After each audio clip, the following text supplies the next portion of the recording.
Hello, fellow movie crusaders, and welcome to another episode of Sean's Movie Crusades. My name's Sean Wasserkrug, and with me today is a very special guest. He's one of the newest movie crusaders, and that is Brian Michaels. Brian Michaels, how the hell are you doing today? It's so awesome to finally have you on the show. I'm glad to be here. You know, it's I haven't been around, haven't known you very long, but it's been fun. I've seen your passion for movies. I've watched your reviews, and I thought, you asked me to be on here. I'm like, sure, I would love to be a part of this and do this with you. Yeah, I noticed that too. Like, you like watching as many of the new things as I do, whereas a lot of the other movie crusaders, they like to think they're gonna watch as many things quickly, and then they don't. Because there could have been a lot of spoiler reviews that we would have done, but they didn't watch them within like a week and a half. It's like, well, it's too Can you late. wait 4 months so I can watch it on Netflix? Exactly. It's like, well, no one's gonna give a crap about the review at that point. But you watch them usually within about a day or two before or around my time. So that's where this works. So if you like doing this and you enjoy it, let's hopefully try to make this a regular thing, at least for the big films. Maybe we'll call it two men in hats. Talk about something like that, because we're always wearing hats. But we're here today, everyone, as to talk about the movie right over my shoulder here, Terminator: Dark Fate. So this is going to be a spoiler review. So anyone who has not seen Terminator: Dark Fate, don't watch this video yet. Go watch it, or if you guys just don't care, feel free to keep watching us talk about this movie, because we are going to spoil the heck out of it. If you guys want to know what the movie was like without it being spoiled, feel free to go to the videos and you will see my non-spoiler review. And you can watch that as many times as you want to basically get an idea of what Terminator: Dark Fate's like, and then go see it, and then come back here and listen to Brian and I, talk BS about this movie till we can't talk about it anymore. Which is a Terminator movie, so that could either be really short or that could be really long. But yeah, so Terminator films. What's your thought process on them? Terminator films I came to, well, probably earlier than you, just because I'm old. The first Terminator I didn't see in theaters, was still a little young at that point. But I'd heard about it. I heard, if we talk about how gross it was, we took his eyeball out and, cut himself open to repair himself and everything. Took his arm off. But it was Terminator 2 was the first one I saw. I saw that one in theaters. And I loved that movie. I mean, like everybody, I think Terminator 2 is probably one of the best action movies ever made. Terminator 1, I don't remember if I watched it right before I saw 2 or right after I saw 2, but I watched that one and I thought that was very well done as well. But of course, I loved 2 more. Then of course we took quite a while off, and then what are your thoughts on the others? Is what I like to call them. Terminator 3. Terminator 3, actually 3 and 4 I'll get to, but I did not hate those as much as a lot of people do. I thought they were actually decent movies. Were they up to the level of like 1 and 2? Absolutely not. But I enjoyed 3 and 4. I especially enjoyed in Terminator 3 the way it ended. I thought it was very ballsy. Just be like, hey, they lost. Judgment Day is happening. Here go the missiles. I thought this is great. From here we can go into the future war. It's going to be awesome. We'll continue on the franchise that way. No. I mean, technically they did. Technically. I mean, they technically did, but with different characters, they kind of revised everything. They went on to of course, Salvation, which, again, I enjoyed it on some level. I think that if you looked at it as a movie and didn't try to compare it to like Terminator 1 and 2, I think most people would enjoy it. Sam Worthington's acting aside. So I enjoyed that one. And Anton Yelchin, of course, I really liked in that one.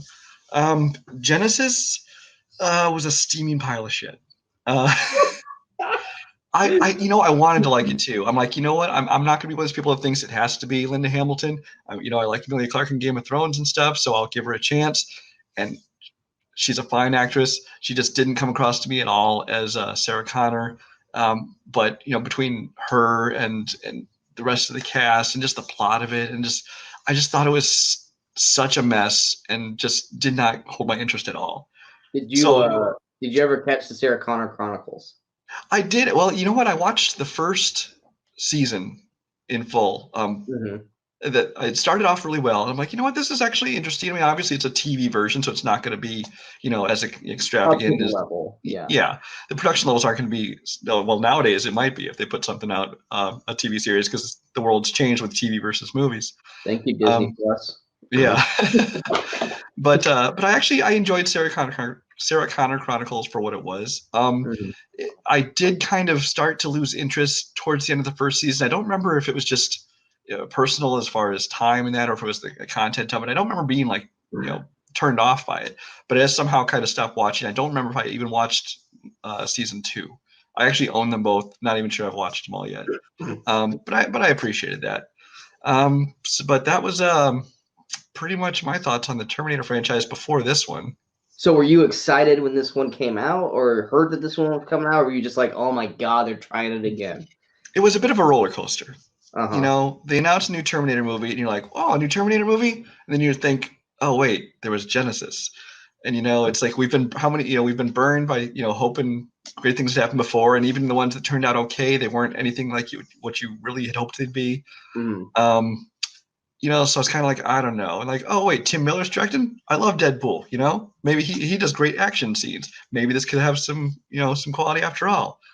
And then they talk about Linda Hamilton coming back and Arnold coming back. I'm like, you know what? This could be all right. And Jim Cameron's going to be involved, which on the surface you think that's good, but then again, he also endorsed Genesis because the check cleared. So yeah, but Cameron did help write the story this time. Well, that's what I'm saying. As you found out more information, my things would tend to increase my my excitement for it. But I still never, gave into full excitement. It was like I was anticipating it. I was hopeful, but very cautiously optimistic. So you were like a girl going back to an abusive boyfriend. You're like, I'm optimistic this will work out this time. Maybe you won't hurt me this time. But I'm willing to get. I'm probably still gonna get hit in the face. I should probably edit that out, but I'm not going to. They're gonna use that pull code on the box art for the DVD. Exactly. It's like Terminator franchise. The girl going back to the abusive boyfriend, hoping this time it'll be different. And we just went way too long with it, so it's staying in. I'm sorry if that offended anybody, but it's the internet. Welcome to the world. But yeah, I was kind of the same way with you. I remember seeing T2 in theaters. I don't recall ever seeing the first one prior to that. And like you, I really liked Judgment Day, and I thought it was awesome. I think I saw it like at least 3 times in theaters. At that time, my older brother had worked in a theater. So whenever I'd get out of school, I would just go hang out there. So I would see movies just over and over and over again. Like that's how I saw Jurassic Park like 9 times in theaters at that young of an age. But yeah, and then I caught Terminator, I think after it. I'm pretty positive because I remember watching it afterwards. I was just like, I don't remember this movie at all. I think I remember the end and the beginning, like Arnold showing up and then Arnold dying. Everything else did not remember. So it was like a whole new experience for me. Plus, it was weird watching him as a bad guy. Obviously, we just watched him as a good guy.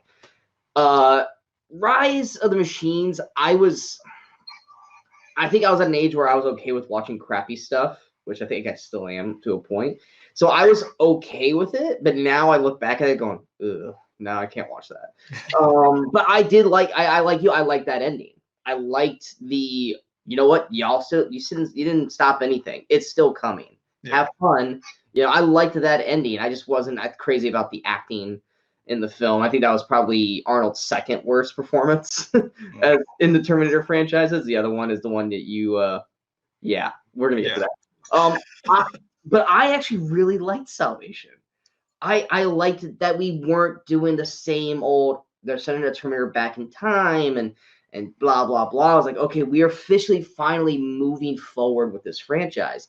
And so I actually liked that. I thought Christian Bale did a good job. I remember the one scene when the helicopter, they all halo into the little pond or lake, and you had all the little Terminator robots, like snake-like Terminator robots, like attacking them. Mm-hmm. I used that as an audio demo when I worked at Best Buy and home theater for the longest time. So I have watched that movie more times than I could count because I used to just always like watch this scene. Now listen here, because I love that demo.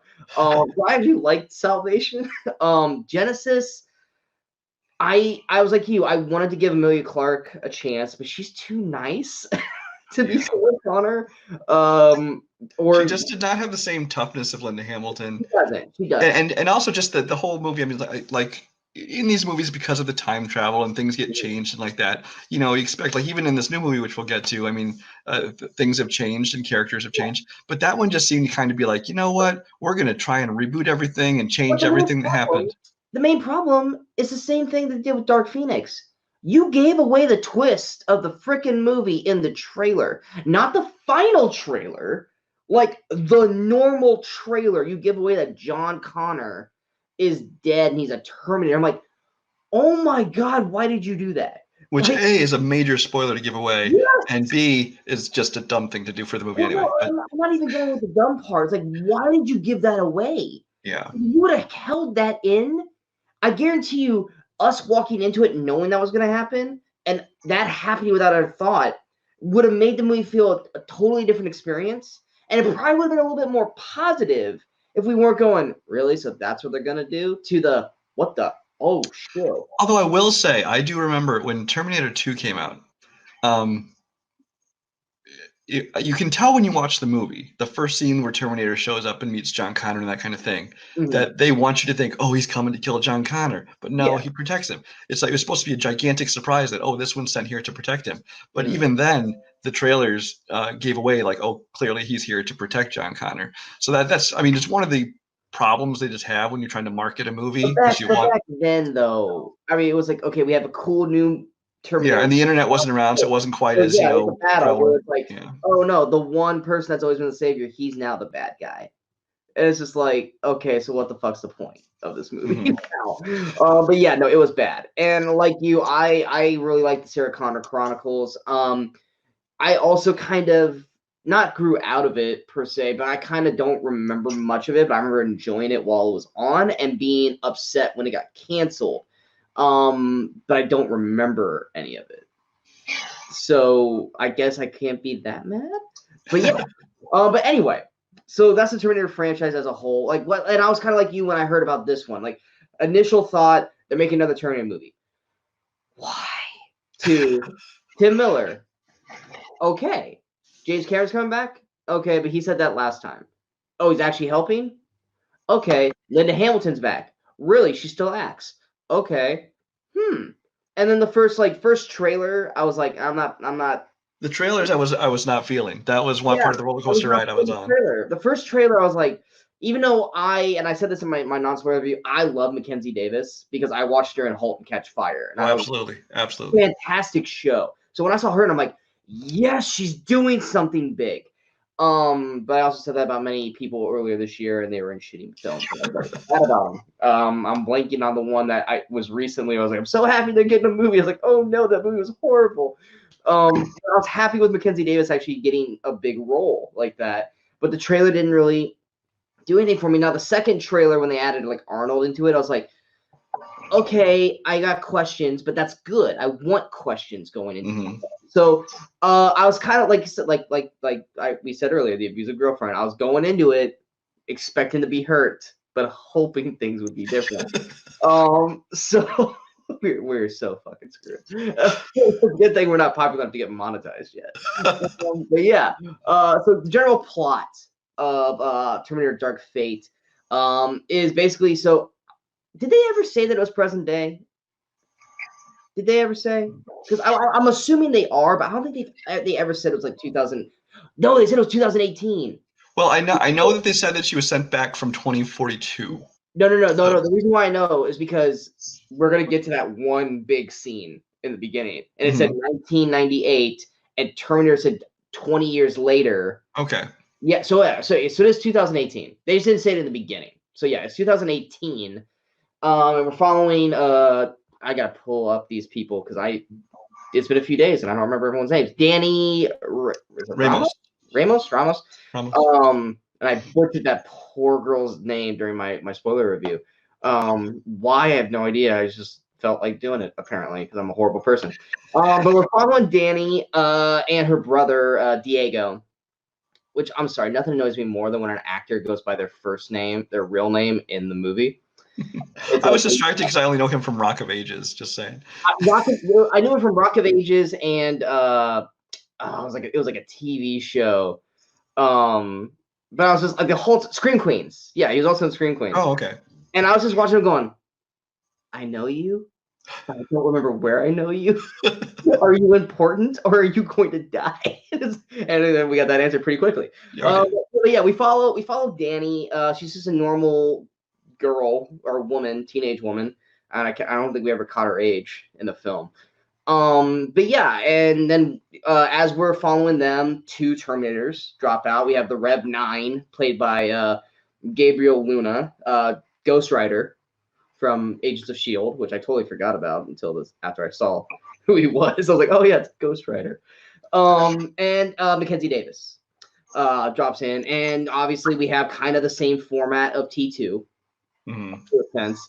But yeah, so we get through the whole introduction reel like we do in T2, except this time it's a car factory and not a mall. And Linda Hamilton shows up, helps stop the Rev 9 for a brief moment, and then they're on basically the same kind of. Well, okay, let's put it this way. I said this in the spoiler review that it's not quite, but it is basically Judgment Day redone. it really is. In many ways, yes. Where a lot of people get pissed that Force Awakens was a lot like New Hope, this is literally Terminator 2 Judgment Day just redone. It really is. And I will say, I mean, we'll get to it at the end, but I expected to see Arnold doing this again. I was too, but instead he does a vocal one. and that made me roll my eyes so hard. But anyway, I'm jumping all over the place. I apologize. But that's the general plot. You have a new girl who's kind of the new Sarah Connor character. You got 2 Terminators. One's a female who's actually not a Terminator. She's a human who's been augmented with. Is it Terminator AI or is it just mechanics? Like they never really say fully. Well, whatever's built into her, it's not just mechanics because she can see and evaluate things. Yeah, she's got the whole kind of interface, but it's more like just like a netting chest. Like I don't think we ever see if she's got any robotics like body parts. Well, only in the X-rays. Yes. It's like it just feels like only like this part, or actually no, her. I think we saw some stuff in the arms and legs. Yeah. But so she's a human, but she's augmented with robot kind of AI and parts, and then of course we got a brand new Terminator, which is basically like the T800 and the T1000 kind of mixed together. Let's be honest. But yeah, then of course we got Sarah Connor coming back and meeting up with Arnold, which that's got to be a whole topic on its own. But yeah, that's the general plot of Terminator Dark Fate. I know we jumped all around, but if you guys want a more clear-cut one, go watch the non-spoiler review. The way we did this the way we've done this before is, and Brian, you feel free to do it however you want to do it. We normally go with what works for you. Now, you can go full-blown what works, or we can go step by step. We can talk about characters. We can talk about scenes. However you want to go, I'll let you kind of roll because I mean, for my fans who watch this, I mean, I'm sure most of them know who you are, Brian, from our community. But for the people who don't, I want them to kind of get introduced to you a little bit. So, on your thoughts, Brian, what worked for you in Terminator? Overall, the number one thing that worked for me was the action itself, which is what I was hoping for from Tim Miller. I thought the action scenes, for the most part, were very well done. They were very, they're exciting. They were action packed. They were tension filled, but without being kind of that so frenetic you can't tell what's going on kind of thing. Like some Michael Bay films, things like that. I thought there was some safe space. What's that? It's a safe space. You can say Transformers. So I thought that was very well done. I thought there was some originality to it. There were some action scenes that did not work that I'll get to later. But for the most part, I thought that was the strongest thing the movie had. The other thing I really liked about this movie was, of course, Mackenzie Davis. Like you, I've been watching her since *Halt and Catch Fire*, and I've actually gone back and tried to find all the movies of hers and TV shows that I can to basically see everything she's done because I really like her and kind of hoped she'd break out. I heard she was going to be in films like Blade Runner 2049, things like that, but then she turned out to have very small roles. Wasn't she saying something else earlier this year where I was like, Mackenzie? What was it? This year, I don't remember offhand. She was in Tully, but that's not what I'm thinking about. There's Tully. No, never mind. I'm looking at our IMDb. I have nothing this year. Yeah, I could have sworn I saw her in something. And I was like, oh, but maybe. Yeah, I've seen a lot of smaller films like Izzy Gets the Fuck Across Town, Freaks of Nature, some things like that. I thought she was very good in. But this was kind of the one where I'm like, okay, she's finally going to get to break out and have a starring role, a major role, and not just that, but something that's it's action packed. It kind of shows her to kind of be one of these kick-ass women who could really have a great career in the future. And I think she pulled it off perfectly. I mean, She pulls off the action great. I think she pulls off the emotion just as well. And so I really enjoyed her in the role. Linda Hamilton mostly worked for me. I question a little bit, because I don't want to get into stuff that didn't work yet. Her reason kind of for being if we're going by cast, then feel free to do it. Like just so I get my Mackenzie part out of the way, I like that she was a human because I felt like that made the interactions between her and Sarah or her and Danny a lot more not emotional, but there's a lot more humanity to it, obviously because she's human, but it wasn't more just like in T2 where Arnold's like this just a machine sent to protect. Yeah. Yeah, you could actually have freaking conversations in this movie with her now because she's human, and the emotional weight that it was carrying throughout the film had a lot more bearing to it because she was human. Yeah, and especially later on when you find out her relationship with Danny and how this whole thing came to be, that kind of added to. Whereas if she was just a Terminator, then it wouldn't have been a big deal. I do think they beat the nail on the head a little too much with her being the womb. We're just like, all right, we get it. It's not going to be that. like after like the third. As soon as they kept saying, oh, your son's going to be this year, I'm like, it's not going to be your son. Like, it's 2019. It's going to be you. Going to be the savior. Which was going to send fanboys into a frenzy, but I'll get I know. It was like when it happened, we're like, okay. Like, I kind of saw this happening a mile away because you guys literally kept just. I want you to just. I'll make Linda Hamilton be like that girl, that woman, or like the guy stuck in the 80s and 90s and say, "You're a girl. You're only good for sex." And it's just like, which I think you and I both agree. We were both worried it was gonna be Arnold's boy that she was gonna bone. I was so worried about that. No, not you. It was my dad. We were both going, please don't let her bone Arnold's kid. I was like, because he's the only boy like around her age in the movie. So we were both putting like a Kyle Reese scenario where it's like, well, he's the only one there, so boom. But yeah, Linda Hamilton. Go ahead and go with what didn't work for you on her. Like I said, I think Linda Hamilton character, while it's nice to see her back and it's kind of cool to see where she's gone since. Well, let me back up to the beginning, the opening scene. Was it the opening scene? But the 1998 scene. Oh, okay. Just because I want. Let's go ahead and let's unpack that. Okay. Sorry, Linda Hamilton, you're on break right now. So yeah, that scene. Wow.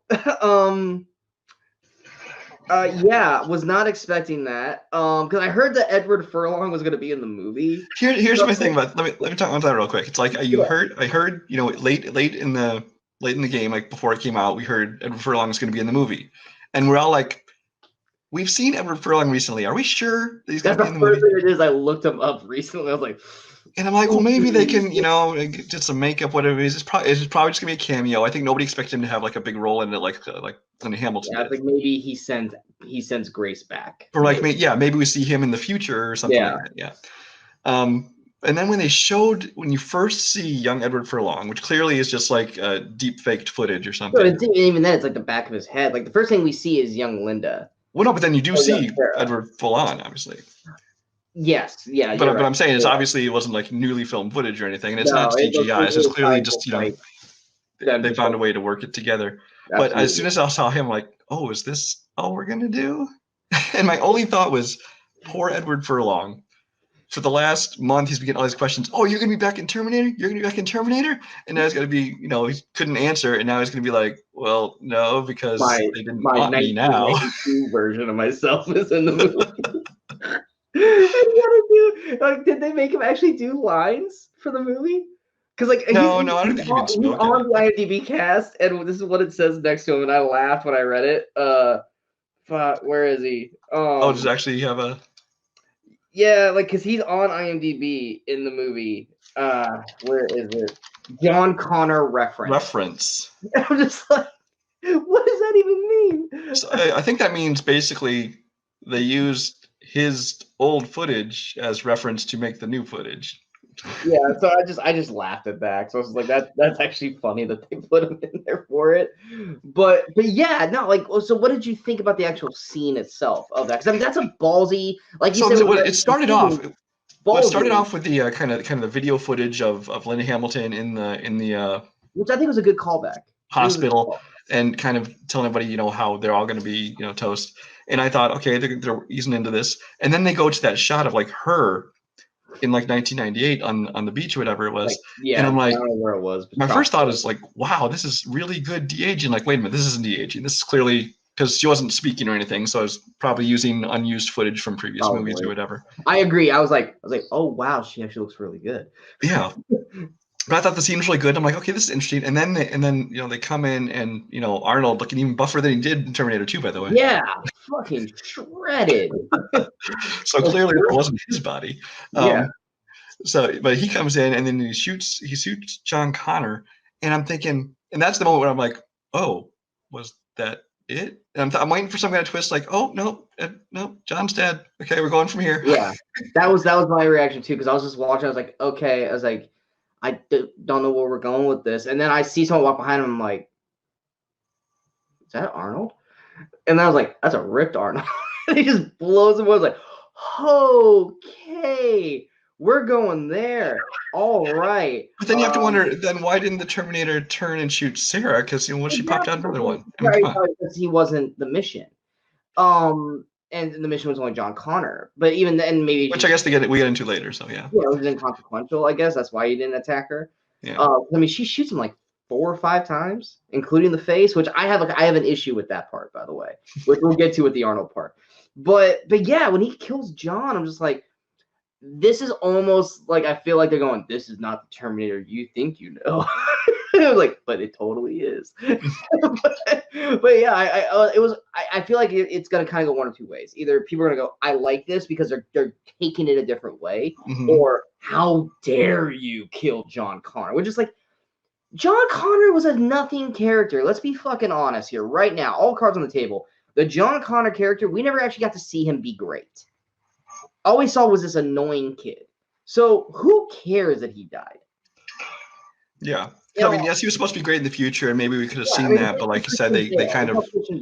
But yeah, but of course, though, these are ignoring anything after 2. Oh yeah, I mean, exactly. Those don't exist. So this John Connor, we haven't seen do anything. Yes, he's an annoying kid. And yes, he was going to be something great, but clearly they were going to go that way in this movie. So on the one hand, it could have been kind of a cop out where people be like, "Oh, really? You're just going to kill off, you know, a major character?"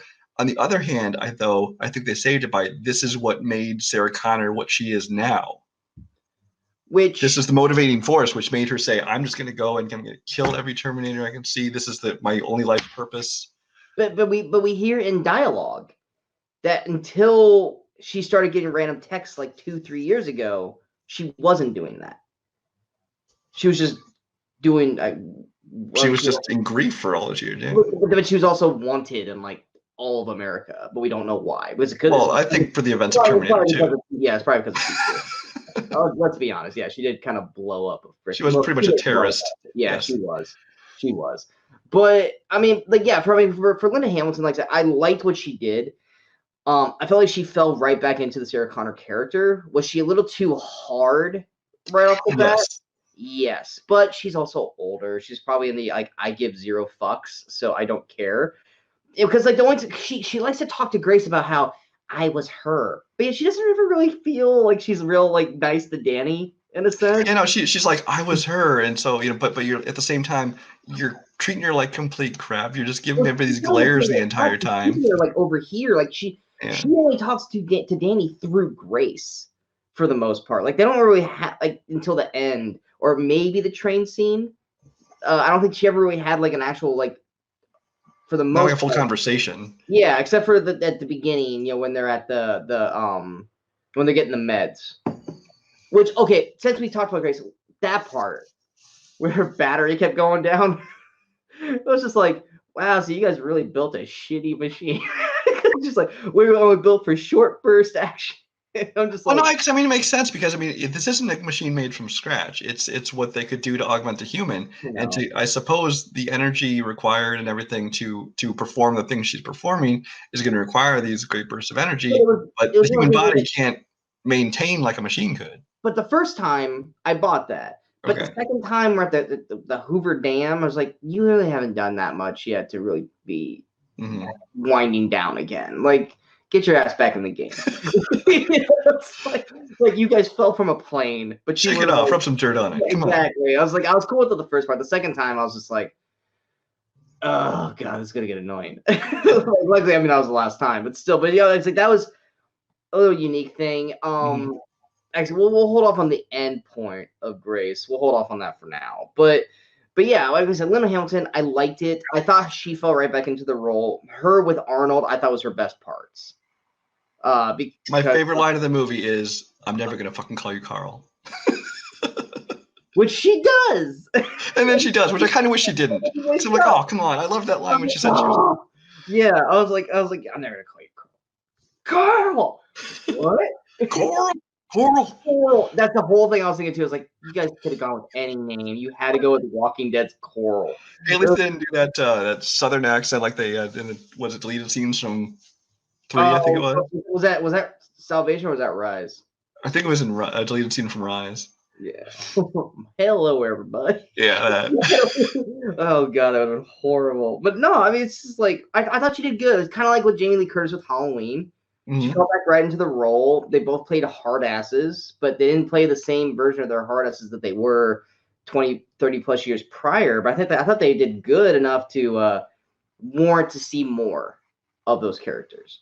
Well, but my thing with Sarah Connor was that I didn't feel like they needed her. I don't think she would have been missed in this movie if she wasn't in it, only because I didn't mind her in it. It's kind of cool to see where she had gotten to now, but at the same time, it's like it felt like she was just in there to be like, "Oh, hey, everybody, come back to the Terminator franchise. Look, we're back to where we were after 2." See, now we're gonna kind of be in the same, and you might agree with me on this. I think she was needed, but you know who I did not think was needed was Arnold fucking Schwarzenegger.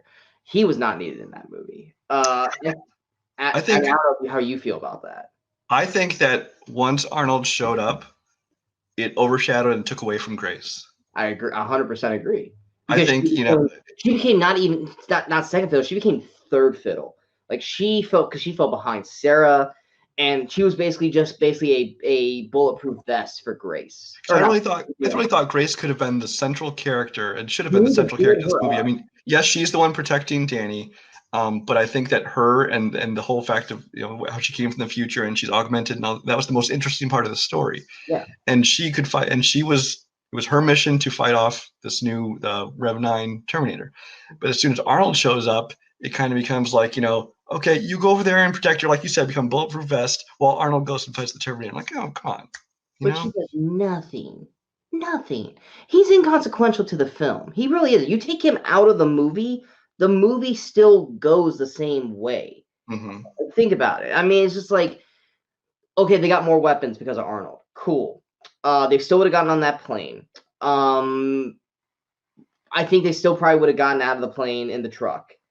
What else did Arnold do? Oh, he held down the Rev 9 when it died. I think the Rev 9 was going to die regardless. So, and he helped Grace push Rev 9 into the turbine.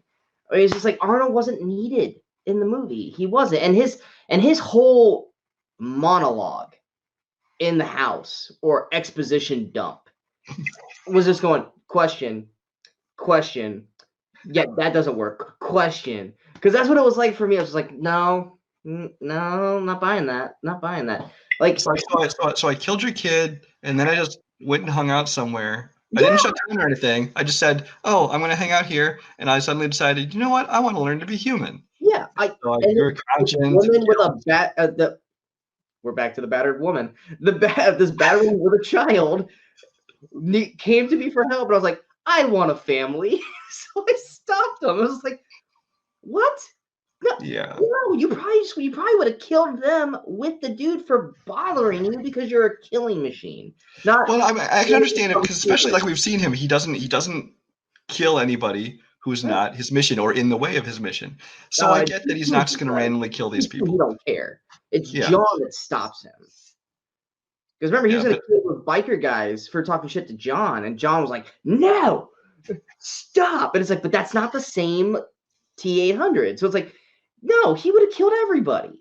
Mm-hmm. So that's the thing. Why doesn't he kill everyone in the bar? Why doesn't he kill Sarah? He just kills him, and then he wanders around like the Incredible Hulk down the road until he So what was he doing until he met this other woman? I don't exactly.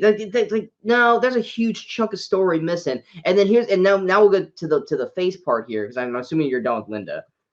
So with Linda, yeah. Are we going on Arnold now? Okay. Yeah. He gets shot. That's a deep cut. That's a deep cut he took from that gunshot. But yet when we see him, it is grown like their skin has never been able to grow back like a scab. That's a scar. I was like, wait, no. Or is this something that's like, oh, because this term has been around for so long that now scars grow back? So it's like, does that mean like if he got half his face shot off, like it'd be like partially all back together? Maybe he got plastic surgery. That's a huge big if. But so in the time between Terminator 2 and now, he went to this place called Stan Winston Studios, and they took care of him. But yeah, that was the one thing too. I was like, because I guess yes, when they show up to his place, I mean, we all knew it was Arnold. Like, it was, come on, like, yeah. Everyone knew where it was going, yeah. Yeah, but then like he opens the door and we're like, the first thing you know is like, oh shit, he's the one that killed John. Because when the trailers we see her react, but we have no idea. I was like, well, she knows Arnold. Like is it because she's reacting because he's a T-800, or is it because she's on good terms with the Arnold T-800, but he died. So why is she freaking out? And I was like, okay, well, there's your fucking reason. But it was just like, still, it's like I saw that scar, and I'm like, no, you should still have a deep freaking cut there, like that. Like that's like. Yeah, it's like makeup. It's like, no, you're not gonna be able to cover that up with some makeup and stuff. But yeah, that whole exposition dump, that was the one thing that bugged me the most, because it was just like, now we got to explain 20 years of what this thing's been doing, and he sells draperies. Yeah. Well, that's the thing is, I guess Arnold didn't need to be in this movie, because if he wasn't, then we wouldn't know not to use plain colored drapes in a child's bedroom. You know what? That sells it right there. Which I think is the real theme of the movie. Dark Fate is now the best movie of the year, because I didn't realize that, Brian. Oh my god, Arnold, best actor.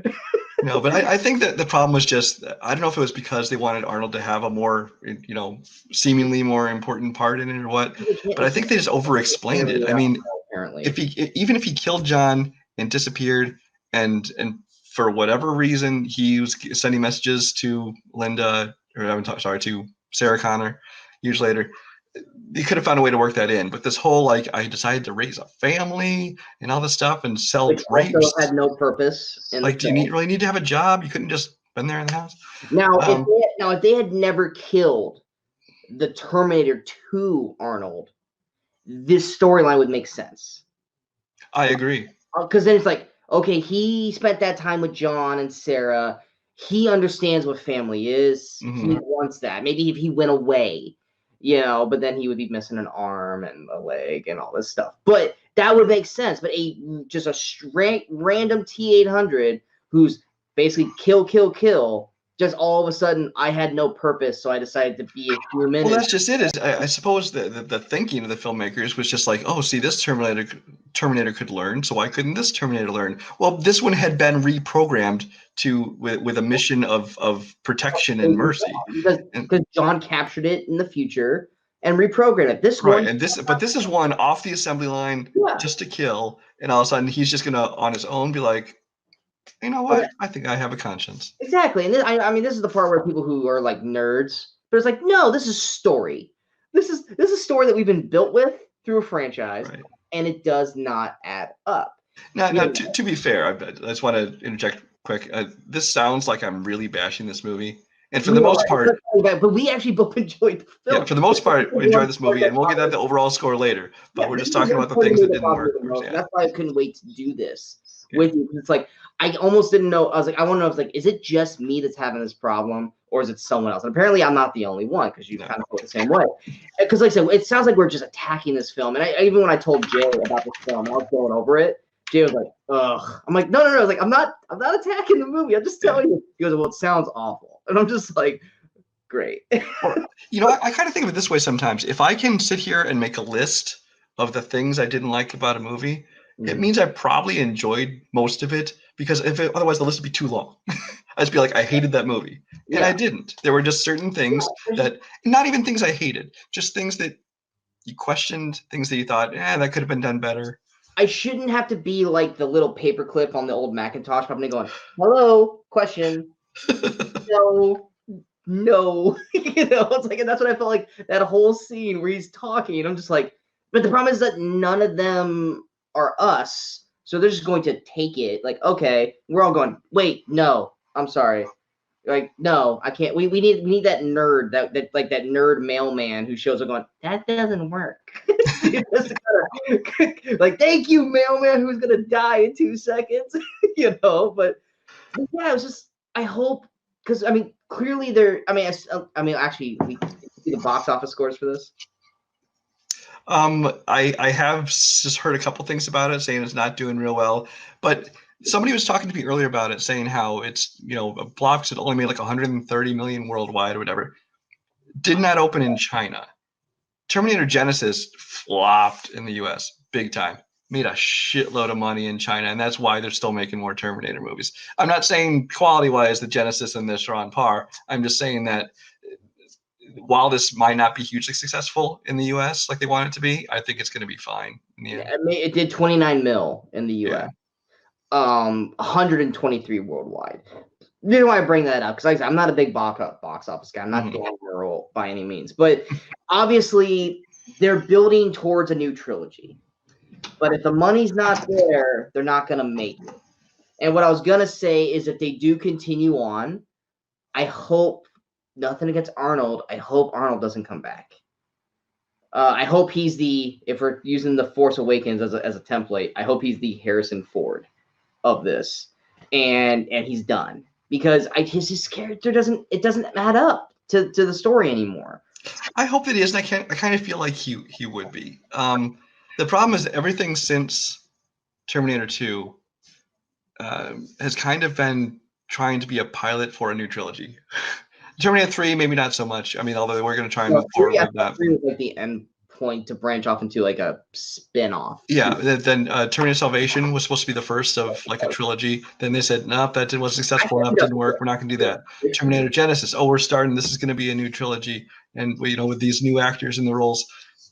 Obviously, that didn't happen. So this one's kind of the same thing. Now, if this one takes off, which it's not looking great, I would like to see more of like with Grace and them. I honestly, personally think based off of Tim Miller directing it with James Cameron writing this. James Cameron, yeah, I said that right. I thought I said Karen. With Cameron writing the script or helping with the script and Linda Hamilton on board, if any of them are getting a sequel, this one will. I feel. Yeah. But I think if it does, I do not think we will see Arnold in it anymore. I think that in all of it, because even the last 2 attempts they had to kind of reboot it, Arnold was almost more of a cameo. I mean, in Genesis he ended up having a bigger role in it, but I really think that Pops. I really think in each of these, Arnold has come in and be like, okay, I'm going to do this, and then they're going to move on with a new cast. But they just weren't successful enough to move on with the new cast. They started over, and I kind of think that's what they'll do. With this, I don't think we'll see Arnold if they. Well, I mean, because how the hell are they going to bring him back? Because he's not Legion. He's Skynet. They don't. Oh, then there's that. Yeah, they don't make T-800s anymore, or the T-800s never existed. Because even Rev 9 was like, "What are you? You're not." Boy, that Rev 9 skeleton sure looked a lot like a T-800, though, didn't it? It looked like a T-800 with its braids blown out of the back. Yeah, same red eyes and everything. Okay, we're gonna go here. Okay, let's do. Yeah, let's go to Rev 9. Let's go to Rev 9. Then we'll go to Danny, and then we'll probably go to. Well, I was gonna start with Legion. Should we start with Rev 9? Oh, Rev 9 and Legion, they're fine. We'll go. So Skynet was destroyed. It doesn't turn out that she didn't prevent it. Skynet was destroyed, and then just because they didn't learn. On top of that, where did this Arnold come from then? Well, they said that they sent back several Terminators, so I guess the thinking is they sent them back before. So that Terminator's been wandering around for 2 years trying to find John? I think that's the implication in what she says. It does seem a little nonsensical, but that's the implication is that, they sent back many Terminators. Although they could have sent them back from the future to different times. Okay, because it was 1998 and Judgment Day was 97.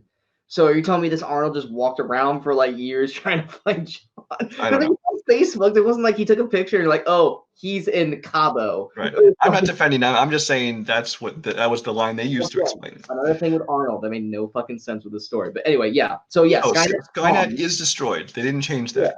Yeah. So that didn't happen. But then just some other company made the same mistake and happened to create not only the same kind of AI that becomes self-aware apparently, but the same kind of time travel devices and the same kind of and the exact same model looking. Yeah, the ships too. Yeah, which are kind of the same. Was it Skynet in Genesis though, or was it something else?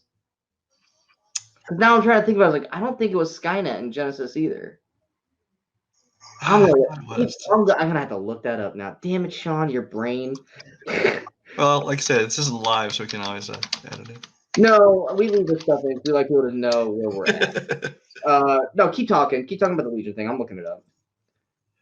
I totally just made you lose your train of thought, didn't I? Yeah. Okay. So no, but I was just saying that this it is Skynet.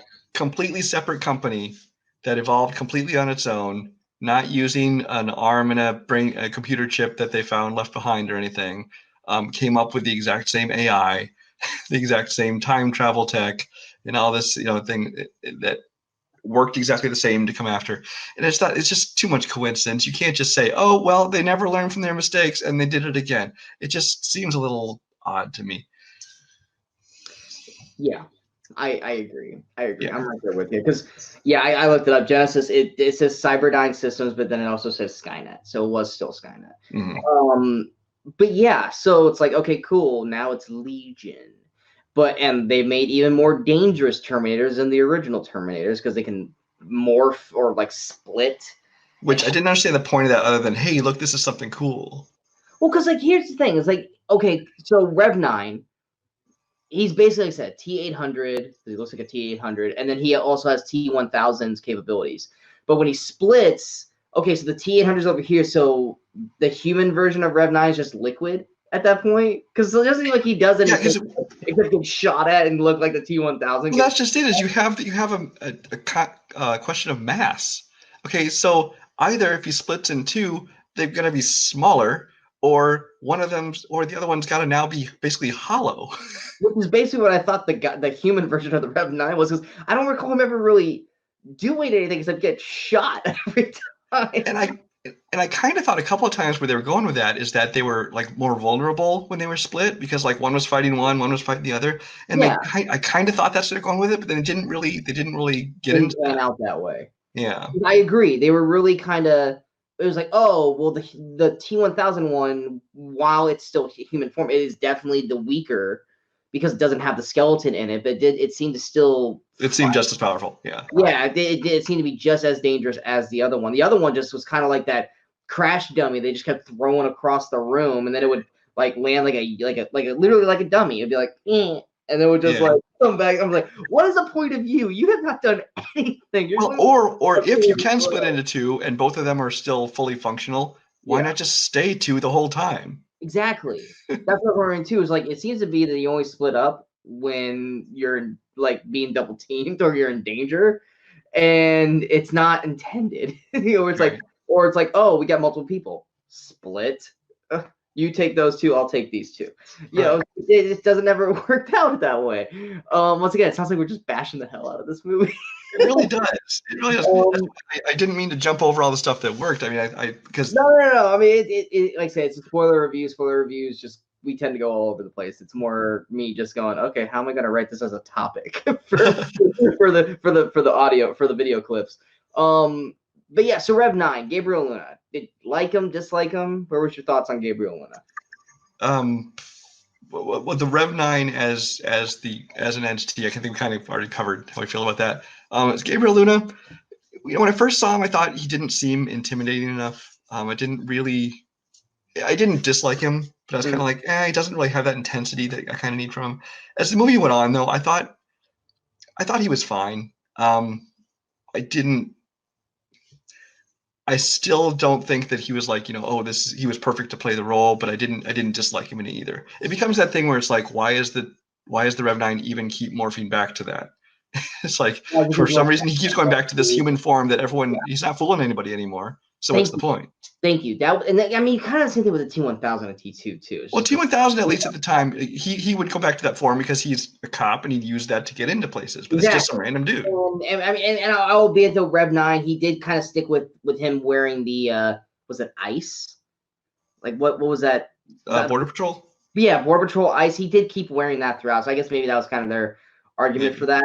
But it's like David had a huge opportunity in this movie to make Rev 9 even scarier, because that's the one thing, like you said, he wasn't intimidating. He was very charismatic and chill. Like, he could have straight up normal conversations. He wasn't Robert Patrick going, "Have you seen this child?" No, he was like, "Yeah, what's up, man? Yeah, I know Danny." Or, "My whole body's a weapon, yo." I was like, so he can actually like talk like a normal human being and not talk like a robot. And then he can and there was that one point where he was that woman, and he walked in the room and he knew like the conversation or the history of the military guy, and then he stabs him in the neck. Mm-hmm. I was like, so he has like at least a memory database of whoever he's taken a control of. They could have used that shit to the max. They could have made him terrifying. Like, we don't know who he is at any given moment. Well, that's just it. Is how many people has he been able to touch along the way, and like I said, have memory banks. So we even saw in like Terminator 2 how at the end he kind of morphed into all the different people he had morphed into, as he was sinking in. So obviously he can still do it again. At one point, he touched Arnold. At one point, every single person he walked past. I mean, how many people did he run into at the when he was stabbing a ball and shit, prison or whatever, or even just walking past, and he could just morph into any one of them, and they're not looking for the guy who looks like this. He could walk right up to them, stab, dead. Exactly. I mean, you could have done the same thing they did in T2, where T-1000 made himself look like Sarah, and luckily the other Sarah showed up and shot him. But at that point, when they're on the plane, he touches Grace, he touches, I think, Sarah at one point, and he touches Arnold. And they never used that. I was like, if he had turned into like Arnold or Grace or even Sarah, that would have been a whole new twist to it. Yeah. Yeah, the whole missed opportunity, because with the charisma of this Rev 9 and how he's able to act normal and not robotic, he was like, that's a scary element to this character. Mm-hmm. Just like him splitting up. Cool idea. You have potential here. You don't fucking do it. And it's just like, it's frustrating, because it's like, sometimes it's like, I don't want to be a side seat script writer, but it's like, guys, you have such a great opportunity here. It's like, Gabriel Luna is not this big of an actor that he needs to be on screen. Like, no offense to him. Like, same thing with Robert. When Robert Patrick was Robert Patrick, I was like, Robert Patrick, he was nobody back then. Yeah, we weren't big back then. We didn't need you to be the T-1000. We could have had anyone play T-1000. But yeah, like that's what bugged me. It's like, I liked Rev 9 because of that element, but then they never fully utilized it. But I mean, yeah, that's kind of where my thing is too. It's just like it's missed opportunities. Who knows? Maybe I'm assuming there's gonna be more Rev 9s in the future trilogies. It's not like that's gonna be the only Rev 9, but let's face it, it'll probably be the Rev 10, and they'll add like some other weird new deal to make him more powerful. But that's probably what'll happen. But any more on the Rev 9 or Legion? No, nothing more on those. Okay, let's go ahead and we never did talk about Danny. See, even we're forgetting about Danny. Whoops, sorry. I mean, albeit though, I mean, Danny's the MacGuffin of the movie. She's just okay. This is the thing we're protecting. I mean, later on, it does talk about what she becomes in the future. It's kind of like the John Connor, but in this movie, she doesn't do much. I mean, yeah, it's one of those things where it's just like, she's fine. Was it Natalia or Natalia Reyes, I believe. Natalia Reyes. She was fine. Now when she tried to be a hard ass at one point in the movie, I was like, yeah, you can't do that. Like, there's that one part, I think, where they were on it's when she first finds out that Grace's backstory with her. Mm-hmm. He's all like, no, we're gonna do. I'm like, yeah, no, you already lost me. It's like, you don't have that. I don't know if it was like a loss of like because she's not English or American. Like, maybe it's just like the dialect of it didn't come out right. But I was like, you sound fake as shit right now. Other than that, she was fine throughout the movie. It's just like you said, she's the MacGuffin of the film, so she's there to basically look scared, but then by the halfway point of the movie, not be scared anymore, but still. Well, yeah, and then when she decides, no, I'm not going to run and hide anymore. We're going to do the kill box thing. We're going to, fight back. And I suppose that's supposed to be sparking, like, okay, you can see how she's got some fight in her, and maybe she can someday lead the resistance and all that kind of thing. With Dawn in T2 in the it's just she's expected to make this transition in what 24 hours. I don't know. Well, it was one of those things where it was like, oh, okay, I'm tired of running. Grace's like, all right, let me exposition dump who you are now. and then you basically go, yes, I am that person. Yeah, I'm in charge. No, you're not. Shut up. It's like, I mean, we saw badass in her in the beginning when she was like, I'm going to go talk to Diego's boss. Mm-hmm. And they were all like, no, he don't want to talk to you. And I was just like, okay, so she has a hard ass. We just aren't seeing it yet. She ran the household and stuff like that. But yeah, I mean, like I said, nothing against her. It's nothing against her, and nothing against the transition to this hard ass character. I just think it was a very sudden, not earned transition. I mean, in her defense, she was hanging around Sarah Connor, Grace, and Arnold. So you kind of have to get into it, or you're gonna die. So it's like you need to up it a little bit. You need to be more hard ass, or you ain't gonna make it. But yeah, no, it's just like I don't know if I fully bought the last scene where she was basically Sarah. When they were getting in pretty much the same Jeep. Well, how like she's watching Grace as a young child. Oh yeah. Like, I'm not gonna let her die for me again. Well, then you got some work to do. Let's ride. Like, okay, no, you're not there yet. Like, which I don't know where they're exactly going unless somehow somebody knows where Legion started. Because as far as I know, okay, Sarah doesn't know where Legion started. What's her name? I'm just bringing that again. Danny doesn't know where Legion started. Grace did. She's gone. Yeah, and Arnold's gone, so Arnold can't give her any information. So it's like, so are they just gonna go around blowing up anybody working on AI in the world? I don't know. That or Sarah's gonna take her to Sarah Connor boot camp and teach her how to be a badass. Which is kind of where I think it's going. Yeah, I mean, we already saw her look like a bat. Like that's the thing too. Is like the Danny we knew compared to the Danny in the flashback. Mm-hmm. Where's all this? How are all these army dudes going? Yeah, I'm following her. It's like, okay, no, we need. How did you get to there? Because I'm not buying you. Like, yeah. not that John, as we saw him, was proved to be a leader in T2, but it was just like, okay, I was like, well, we're not supposed to know that, but it's like, but we didn't really see whenever we saw John, it was always some other actor playing John. And it's like, okay, generic looking guy, that's John Connor. With Danny, we see Danny looking dirty with her hair and braids, and it's like, I'm a badass. And it's like, okay, how'd you get there? Because you don't have Grace or Sarah at this point. So I guess it's like Sarah turns her into that. But yeah, no, like I said, she was fine in the role, but just like Linda in Terminator 1, she's there to be scared and fight for her life with Kyle. But Sarah wasn't a badass at the end of Terminator 1. She was still just like a normal girl. I'm pregnant. And then however many years, however old Edward Furlong was, 12, 13 years passed where she became this hard ass. Yeah. And she became freaking crazy, and she basically became a killing machine. It was like, you're not there yet, Danny, so stop trying to be there. And then when she goes to fight the Rev 9 at the end, it's like, all right, cool. You're not going to win this. It's like you've seen how this guy's fought against the Terminators. You ain't winning this fight. But I mean, commend her for trying at least. But it's just like, but that's the other thing too, is like the Terminator or the Rev 9 choking her to death when he could have just went.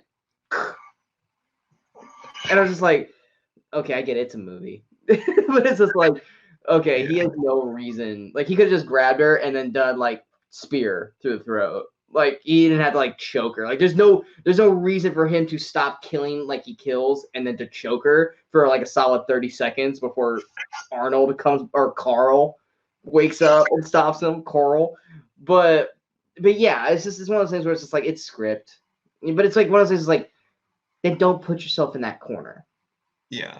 James. I mean, there's always going to be those kind of plot holes where you're like, well, couldn't he have just killed her here? Couldn't he just killed her there? But it'd be a short movie. Yeah, didn't you say what movie were we watching the other night? No, I was showing you superpower beatdown with Darth Vader and Batman. You're like, why is he just force choke him? Like, the first sees him dead.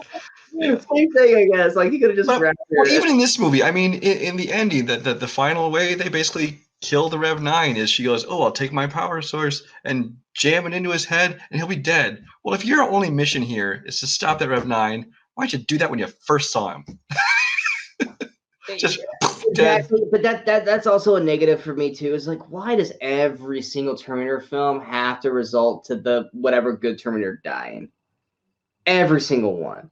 Because I was like, okay, cool, we got a new Terminator. Maybe Grace won't die, and maybe she'll be around through the trilogy, which I'm sure they'll find some way for Grace. Well, that's the problem is because it's not like the Terminators like from Arnold where it's an assembly line. You can bring another one and say, "Oh, this is another one," but it's still Arnold.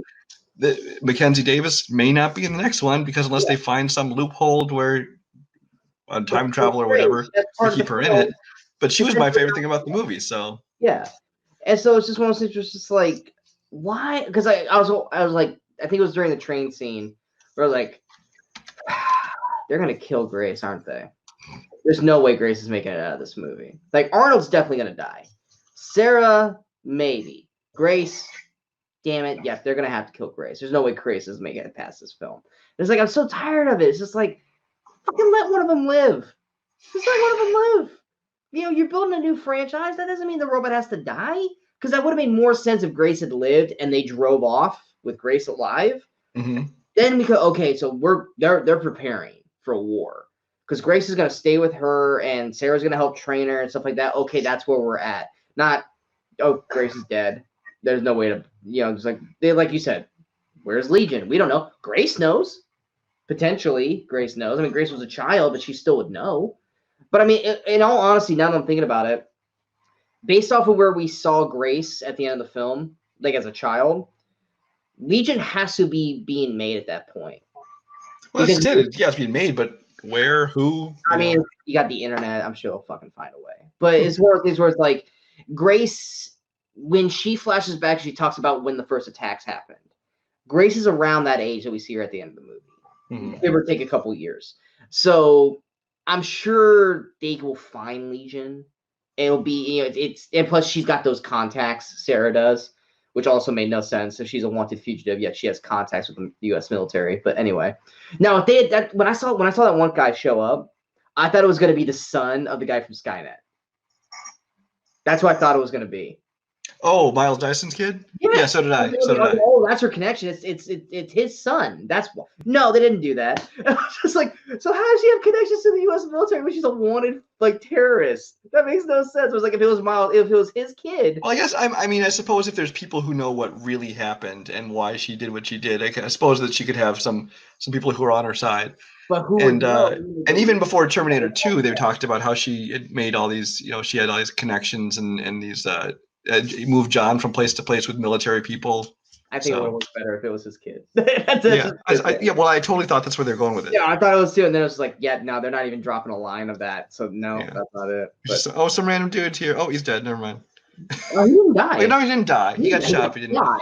And then he said fire everything at this one thing, and then we never see him die. Like, he maybe died. I have no idea. We don't know because he wasn't important to the film. Action scenes. You said that was the thing that made it work for you best. Yeah, you know what? I liked that the movie essentially started off right into the action. I mean, there's a little bit of setup with Danny in that, but then pretty much right off the bat, you had Grace versus the Rev 9, which I loved that. The hand-to-hand combat scene, I loved that the action there. I love that they tried to kill him the first way in the Terminator when they dropped the thing on him. Yeah, that was a great moment. He's not going to die from that. I'm like, right. Oh, okay, yeah, that almost killed that killed the T-800. It didn't not going to kill this one. And then from there, it kind of goes right into the highway chase, which I thought was extremely well done. I mean, a lot of the climax of the highway chase kind of been killed by the trailers. Yeah, but I still thought the action there was done very well. Mm-hmm. The action I did not enjoy. I want to see if we're on the same wavelength because there's one action scene where I was like they should have took this out of the movie. There's basically the whole section from the cargo jets through the dam. It's too. The CG's so bad. Well, I'll get to that in a second. But it's not as grounded, down to earth, kind of like the Terminator 1 and 2 were. This feels more like a lot of these modern action films where everything's got to be these big, elaborate set pieces with planes flying through the air and crashing and all this stuff. It's like, as opposed to just like, the Terminator 2, when it was just kind of, a truck on the road, or people inside of a steel mill fighting, and it had all the action there. But this just seemed like it was trying to be too big and trying to be too elaborate, and then the CG, it felt too CG for a Terminator film. Mm-hmm. Like when they're when the car plane, they're like floating, and it's like and then all the way through, and even down into the dam where they, the Humvee or whatever it is, like slides down underwater. Like even that whole kind of thing, I didn't really like that whole section of action until they got back, out of the water and they're fighting inside. Back up on dry land, basically. Yeah. Like because the CG for the most part in that turbine room or the kill box, then great. That was great. That was good again. Yes. It was like 10, 15 minutes of straight action that just did not work. They could have taken that out, put more story in, and I think it would have been, because it's like you don't need an action sequence every 15 minutes. You don't. Well, and that action sequence just felt like an action sequence from a different movie. It did, and it also was one action sequence too many, because I was just like, okay, it's 2 hours, but it was one of those things where it was like, crap, we still got a whole nother set piece after this. It's like, damn, because it was like, I felt that way with like Spider-Man Homecoming. I never felt this was too long. I do feel like that kind of plane sequence that could have been relocated or something. And it was 2 hours. It didn't feel long, but like that whole sequence felt long. I was like, we could have done without this whole sequence. Yeah. As far as the CG in the action, I thought that the CG in the movie was actually, for the most part, done very well. Obviously, the Rev 9, the technology has come a long way since Terminator 2, when the liquid metal. Which is why there's no excuse for the whole cargo plane looking so bad. The cargo plane, and there was anytime they had the Rev 9 doing like his parkour thing, he like jumping from place to place and swinging, and it just looked very, very CGI. It looked like Spider-Man 1. Oh my gosh, that's exactly what I thought. It looked very CGI anytime he was basically doing parkour, and that just took me out of the movie for a minute anytime that happened. But otherwise, I thought that the action and CG were very well. Him and Grace were fighting in the air, and like I was looking at Grace, and I was just like, "You're rubber. You're rubber at this point. Like you're not a person. You're like I said, Spider-Man parkour. It's like you're moving, but you're not moving the way a person should be moving. Like I get they're like floating because they're how high up they are, but it's like, no, I can tell that you are not a person right now. Like Black Panther Killmonger at the end of Black Panther. Yes, but at least with that, you had colors distracting it, whereas with this, very dark cargo plane, so it's like you're focused on this section. Whereas, like, at least with that, you had Wakanda, you had the train, you had all this stuff going on around it, so it could distract. But yes, very much Black Panther, which is like you had a movie that was built brilliantly throughout. Then you had this third set piece, which was like, did you guys run out of budget? Like, you shouldn't run out of budget for the freaking climax of the film. But yes, it was very Spider-Man 2001, Black Panther. 2002. Just 2002? Yeah, 2002. But yeah, I was like, guys, you can do better than that. If you guys can't do better than that, then don't do it. Because there's nothing that annoys me more when an action set piece is literally to get someone from point A to point B. Like, so the whole point of that sequence was just to get him to the dam. So I felt the opposite. I felt that the point of the action sequence was the action sequence. Instead of being something like, okay, this is something that, moves the story and this is where the story naturally goes. It's like, we need a big action sequence here. How about they get in a plane and fight each other up there? Well, because the whole thing was that they were trying to get a EMP, and Rev 9 shows up, so they get in the plane to run away from him. And then the EMP gets destroyed before they even get on the plane. So it's like, oh, well, action sequence. Oh, and they land right where the dam is. Beautiful. Kill box. And it's like, you guys could have just drove there. It's just like, you didn't need. And it's like, oh, why do we have to have helicopters? Or they have the EMP. Can't they make a kill box where they were at the military base? Where there was more weapons? Yeah. Let's go to a dam where there's no weapons at all. But it's like, but that's the thing too, is like, oh, why is the Rev 9 in a helicopter? Because the T-1000 had a helicopter in Judgment Day. And it's just like, but no, I agree. It's like, that's the one scene where I was just like, that doesn't work for me. Everything else, like I said, the car factory scene, brilliant fighting. When she was Love that. the sledgehammer into the leg. I really wanted to see more of that kind of hand-to-hand combat with them. Oh, it was beautiful because like we didn't get that really with Terminator and T-1000.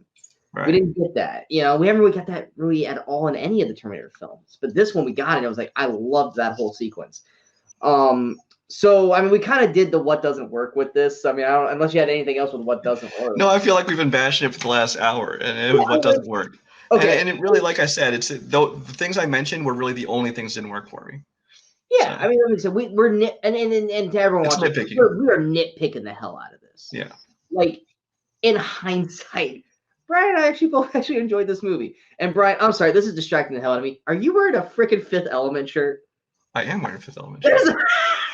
I saw the waves, and I was like, "Is that Fifth Element?" Yeah.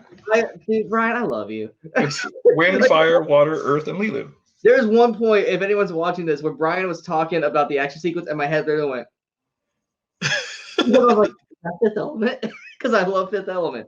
That's such a great shirt. I love that shirt. But yeah, so overall thoughts. I'll get mine out of the way so that way Brian can actually talk. Like I said, the performances I thought for the most part were solid. Danny Arnold, for even what he was in that I attacked profusely, he didn't do anything bad. He's following the script. Arnold did good. At least he wasn't doing the fake smiling like he did in Genesis. God. Yeah, that was awful. Lynn Hamilton, solid. Mackenzie Davis, great. I hope to God they find a way to get her to come back, which I feel like they will because they made such a focus point on young Grace. I'm sure they'll find a way to get her back in the movies. Action sequences were great outside of that one. The story was solid for the most part, but there were a lot of plot holes. But then again, it's a Terminator film, timey-wimey. Yeah, that's going to have it anyway. But yeah, overall, I gave it an 8 out of 10 because I felt like I was entertained. I was not bored. And for the most part, I liked a lot of the things. A lot of things I had issues with outside of the monologue dump with Arnold, I didn't think about until like after the film. While I was in the actual film watching it, I was having a pretty damn good time.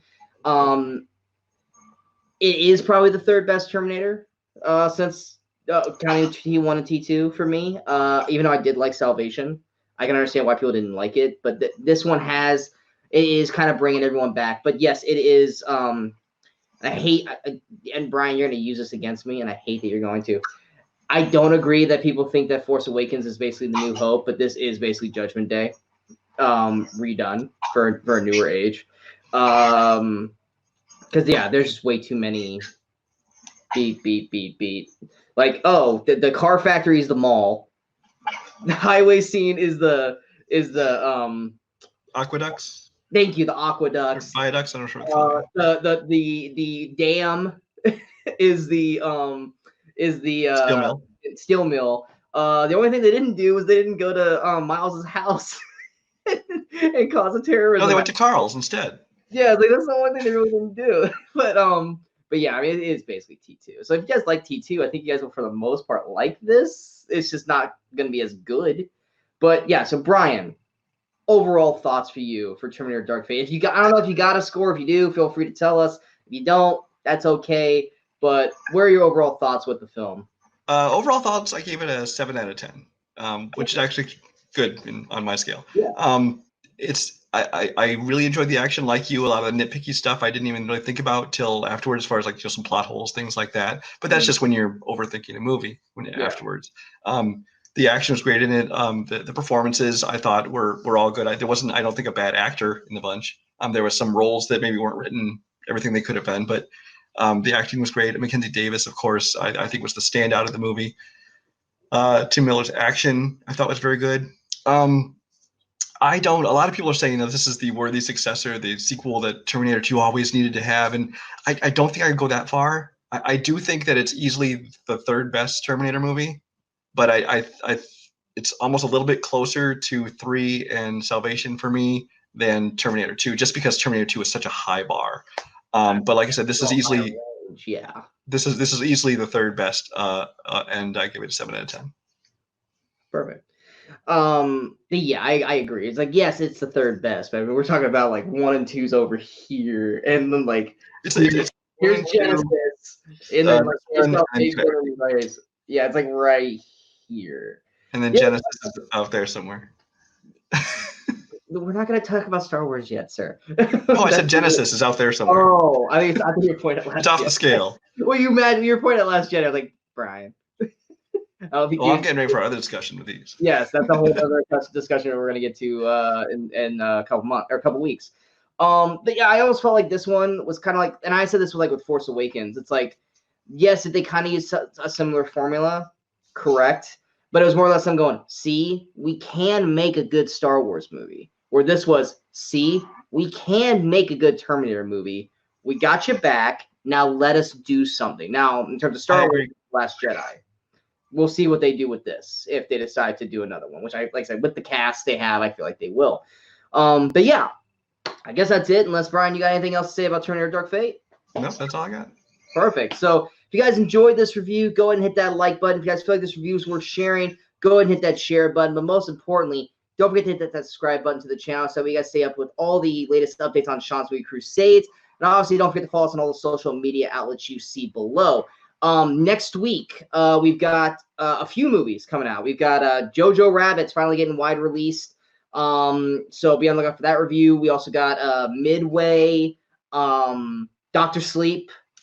And even though I don't know if I'll see it, but Brian, if you do, you are definitely doing the review for me, and that's with fire. Because I'm probably seeing Dr. Sleep in Midway. I am probably not going to see John Cena's Fire comedy. So my current plans do not involve that, but who knows? Yeah, if you see it, you're doing that review, and I will just record and put you on because I'm not putting myself through that. Even though I do actually like the adult cast for that movie, but I'm not going to get tricked by that. But most importantly, in 3 weeks, Thanksgiving week, Movie Crusaders ride through the Star Wars galaxy. Brian will be a part of that. So if you guys like Brian, get used to his face because we're going to be talking a whole lot of Star Wars. Yeah, I can't wait to do that. I'm so excited to start to do this. I've been planning on doing this ever since I started the show because our group is very, very decisive on Star Wars. And I feel like for you and I on this one episode, I'm not going to say which one it is, you and I are basically going to be refs, and these two others are just going to fight. And that is going to be a great episode, and I can't wait to do that. But yeah, that's going to be here in the next couple of weeks. We're going to go episode by episode. We're not going to do the Solo or Rogue One just because technically, now we're just building up to 9. So yeah, we're building up to 9. They're not episodic, so we're just going to stick with the episodics. But yeah, Brian, where can the people find you if they want to follow you?